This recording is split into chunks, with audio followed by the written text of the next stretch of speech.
Olá, turminha, muito bem-vindos a mais uma videoaula de robótica. Essa semana nós vamos continuar aí de onde paramos.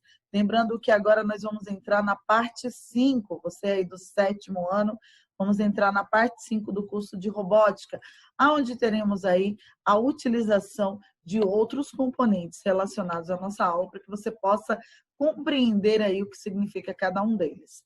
Nessa aula, criaremos um semáforo inteligente, utilizando os recursos on-board do Modelix 3.6, tendo como objetivo trabalhar os conceitos vistos até aqui, através de uma simulação de um sistema robótico real. Parte 1, saídas e entradas. O que é isso, tia?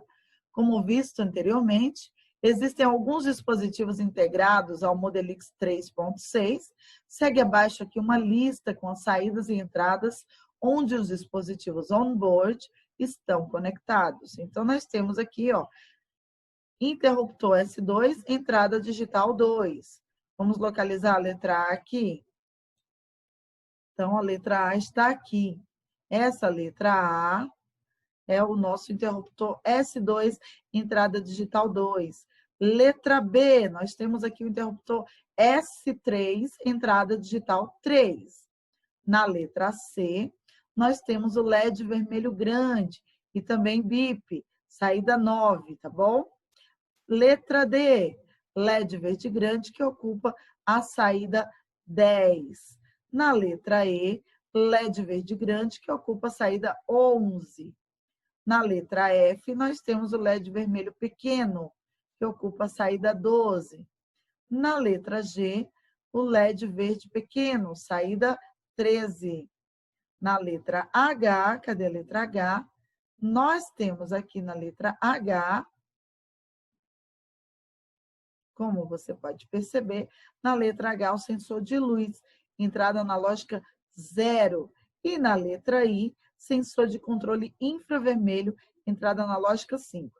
Lembrando que na letra C, nós temos duas coisas. Nós temos o LED verde, aliás, o LED vermelho grande, e temos também o BIP. Ambos utilizam a saída 9, ok? Então, essa é a diferença entre um e outro. Por isso, nós temos aqui duas categorias. É importante memorizar em quais entradas e saídas cada um desses componentes estão conectados, pois serão necessários muitas vezes. Semáforo inteligente. O semáforo inteligente possibilita modificar os tempos entre aberto e fechado de acordo com o horário do dia. Numa via onde há um grande fluxo de carros durante o horário de pico, o semáforo ficará aberto por mais tempo. Porém, nos horários de menor fluxo, os semáforos podem ficar fechados por mais tempo. Usaremos um sensor de luz que possamos, identificar o horário do dia a partir da luminosidade captada. Se a luminosidade for alta, significa que estamos entre manhã e tarde. Se a luminosidade estiver baixa, estamos entre tarde e noite. Então, aqui, quando nós estivermos lá presencialmente, você vai discutir com o seu grupo o horário que haverá o maior fluxo de carros na via, em que colocaremos o semáforo inteligente. Então, a parte da montagem mecânica, que é muito importante, perceber quais utilizações de quais peças que nós vamos precisar para cada um dos projetos, ok? Então, como nós temos aqui, ó, na lista de peças nós temos o seguinte: duas plataformas C também, só que de um tamanho menor, uma cantoneira de 7 furos, duas cantoneiras de 15 furos, 12 parafusos de 6 milímetros e 12 porcas comuns. Temos aqui já a utilização, a criação do projeto, seguindo sempre passo a passo. Olha aqui como você pode perceber o uso da ferramenta acoplada a essa utilização aqui. Tá vendo? São duas, elas devem ser encaixadas dessa maneira, de acordo com o passo 2. E então, seguindo adiante, nós temos aqui, ó, a inserção dos parafusos, o acabamento com as porcas comuns. Temos aqui a utilização dos parafusos da maneira correta, acoplando agora a plataforma ser pequena, como você pode perceber. e aí a utilização das porcas comuns. Feito isso, vai ser usado aqui as cantoneiras, ó, uma das cantoneiras e a inserção dos parafusos, fazendo acabamento com as porcas comuns. Agora, a outra cantoneira deve ser colocada nesse modo aqui. Você viu que uma fica na horizontal e outra na vertical. Então, nós temos aqui a utilização também dos parafusos e o acabamento com as porcas comuns. A utilização dos parafusos deve ser seguida corretamente, pois parafusos maiores ou menores podem danificar o projeto, a não ser aqueles que sejam pedidos aí no projeto, para que possa haver a inserção das peças da utilização de cada uma das partes aqui indicadas. Agora vamos falar um pouquinho sobre a parte de conexão elétrica. Essa parte de conexão elétrica exige um Modelix 3.6, um LED vermelho, um parafuso de 16 milímetros, uma porca comum e um LED verde. Então, para isso, vai ser acoplado aí ao projeto, a utilização, utilizando parafuso, utilizando nosso adaptador e o acabamento com as porcas comuns, como vocês fizeram ali, como vocês já viram como é feito, tá bom? Utilização de parafuso, acabamento de porcas, cada um inserindo onde deve ser inserido, de acordo com a imagem da ilustração aqui, ó, com todo esse acabamento que deve ser seguido aqui. Nós temos aqui uma demonstração de como ficam os fios, né? Onde eles devem ser conectados. Cada entrada, como você já viu, já sabe onde vai o LED, onde vai o bip. Então, dúvidas, volta sempre lá no manual, na parte onde está pedindo qual entrada deve ser utilizada. Porque nós não podemos errar para não danificar o nosso multicontrolador. Vamos falar então um pouquinho sobre o fluxograma de um semáforo comum. Então, antes de criarmos um semáforo inteligente, é preciso entender como um semáforo comum funciona. Geralmente, há um semáforo para os carros e outro para os pedestres. Então, semáforo para carros, mais ou menos assim, onde nós temos vermelho, amarelo e o verde, onde o verde é para o fluxo de carros trafegar. Amarelo, sinal de alerta, e o vermelho para o carro parar. Semáforo para pedestres, existe a opção vermelho, onde os pedestres ali param, né? E o verde é onde os pedestres avançam. Então, o semáforo de carros possui 3 cores que indicam uma determinada ação do motorista. Vermelho, parar ou permanecer parado. Amarelo, reduzir a velocidade e parar. Verde, seguir em frente. O semáforo de pedestres possui apenas 2 cores, que indicam ali uma possível ação do pedestre. Vermelho, parar ou permanecer parado. Verde, seguir em frente. Portanto, o semáforo de pedestres permanece vermelho enquanto o semáforo de carros está verde ou amarelo. E o semáforo de pedestres permanece verde quando o semáforo de carros está vermelho. Usaremos as saídas 9, 10 e 11, respectivamente, como vermelho, amarelo e verde, do semáforo de carros. As saídas 12 e 13 serão, respectivamente, o vermelho e o verde do semáforo de pedestres. Então, nós temos aqui, ó, semáforo para carros, saídas 9, 10 e 11, semáforo para pedestres, saída 12 e 13. Com essas informações, podemos dar início ao nosso fluxograma. Então, o sensor de luz on-board está conectado à entrada A0 do microcontrolador Modelix System. Modificamos a leitura do sensor de luz para unidades, bit, na entrada val0 no painel de estados. Começamos, então, o fluxograma arrastando um bloco iniciar, parar, com a função de quê, gente? De iniciar. Quando nós iniciamos a nossa janela de edição para o fluxograma principal, sempre vai utilizar o bloco iniciar. Em seguida, iniciaremos o controle dos semáforos para carros e para pedestres. Faremos o semáforo para carros ficar aberto e o semáforo para pedestres ficar fechado. Como o semáforo para carros começa aberto, acionamos a saída 11, que corresponde ao LED verde do semáforo para carros, no microcontrolador. Por consequência, devemos também acionar a saída 12, que corresponde ao LED vermelho do semáforo para pedestres. Usaremos um bloco saída para ligar as saídas 11 e 12 e desligar a 9. Então, nós temos aqui saída 9 desligada, saída 11 ligada e saída 12 ligada e ok. Determinamos o tempo para que os carros possam passar, adicionando um bloco aguardar, sequencialmente ao bloco saída. Em nosso exemplo, foi utilizado o tempo de 10 segundos. Então, no nosso bloquinho de tempo, vamos usar 10 segundos na janela de edição e ok. Com o término desse tempo, o semáforo para carros começa a fechar. Portanto, devemos usar um bloco saída para desligar o LED verde na saída 11 e ligar o LED amarelo na saída 10. Então, nosso bloquinho saída, janela de edição, temos aqui saída 10 ligar, saída 11 desligar e ok. O LED vermelho na saída 12 deve permanecer ligado, pois o semáforo para pedestres continuará fechado.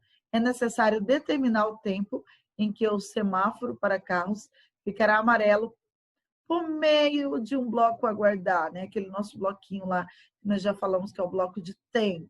Então, no nosso exemplo, determinamos esse tempo como apenas 2 segundos, tá? Então, no nosso bloquinho de aguardar, janela de decisão, 2 e ok. Assim que o tempo de acionamento do amarelo do semáforo de pedestres é esgotado, devemos desligar a saída 10 e ligar as saídas 9, que aciona o LED vermelho do semáforo para carros.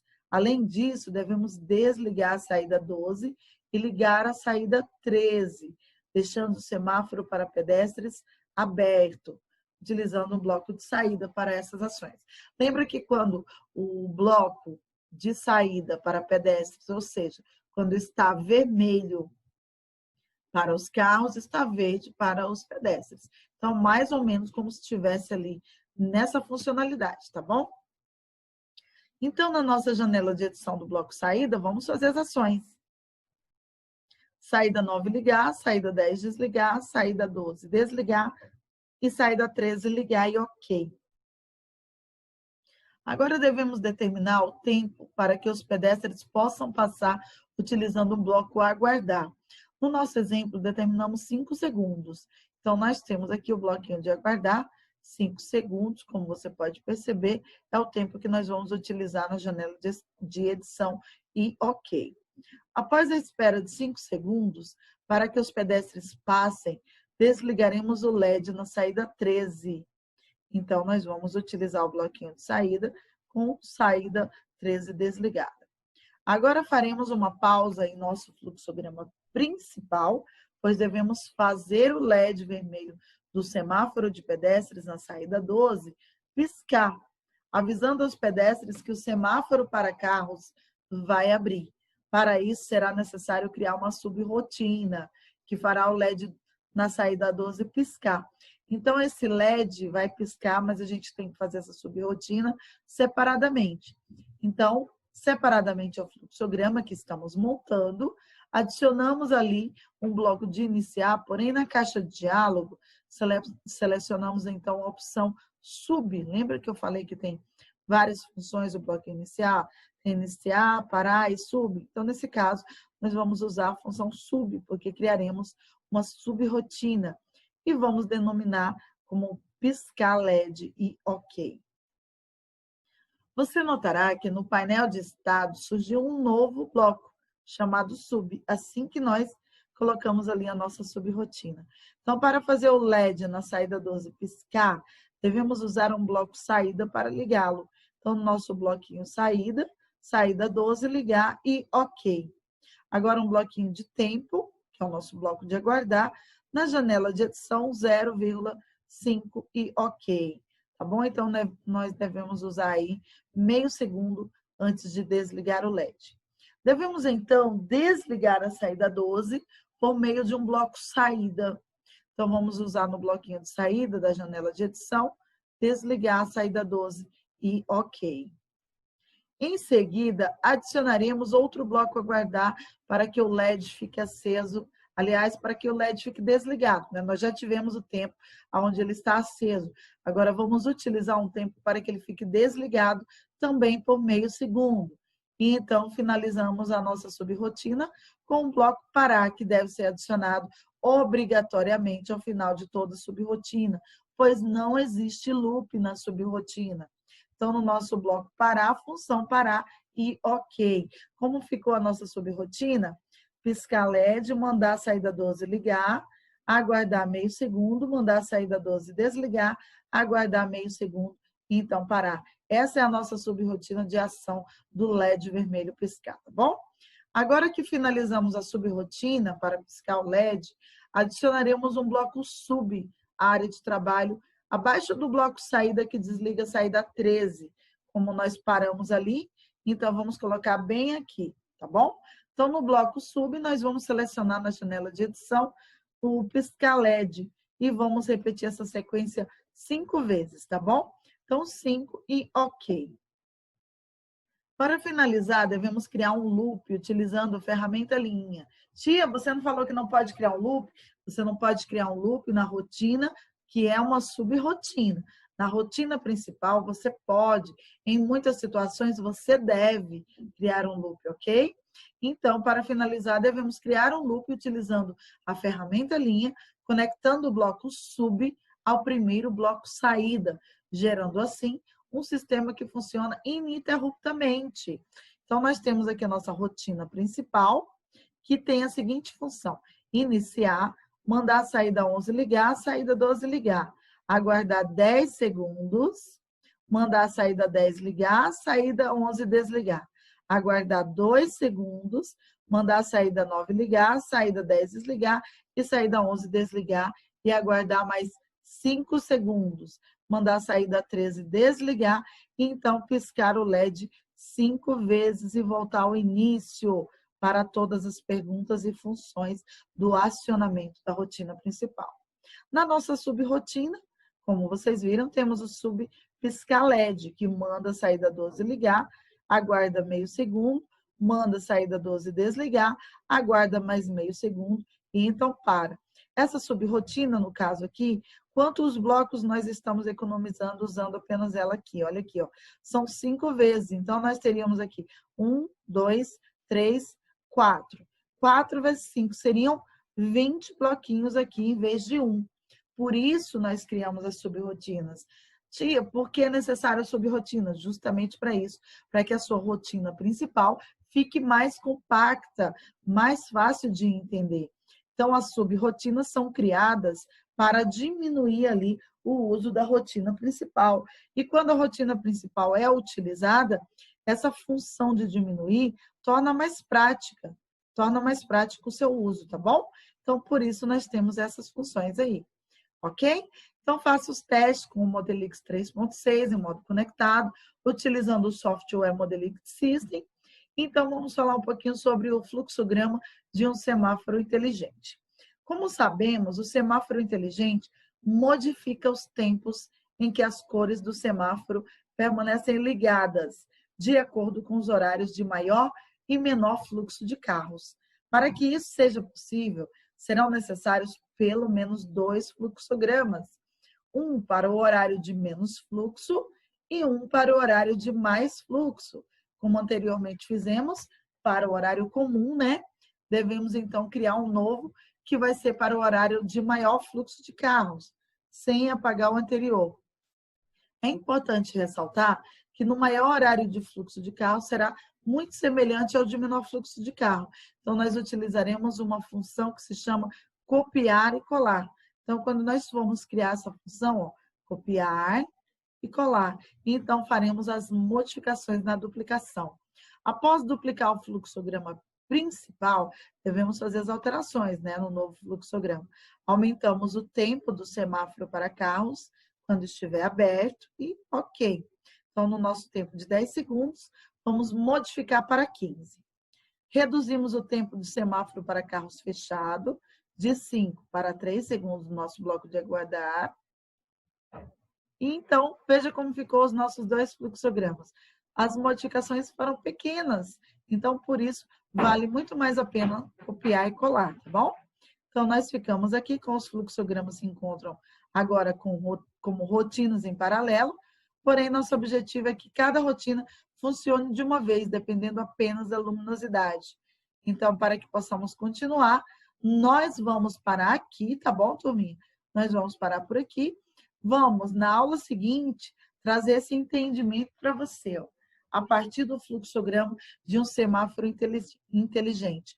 Por quê? Porque você vai entender o recurso de copiar e colar, a função do parar, do iniciar, do copiar e do colar de cada um dos blocos. A alteração, o porquê que nós vamos apagar um bloco, inserir um outro bloco e de que forma isso vai impactar diretamente ali no projeto principal. Então, um grande abraço para você, até a próxima aula.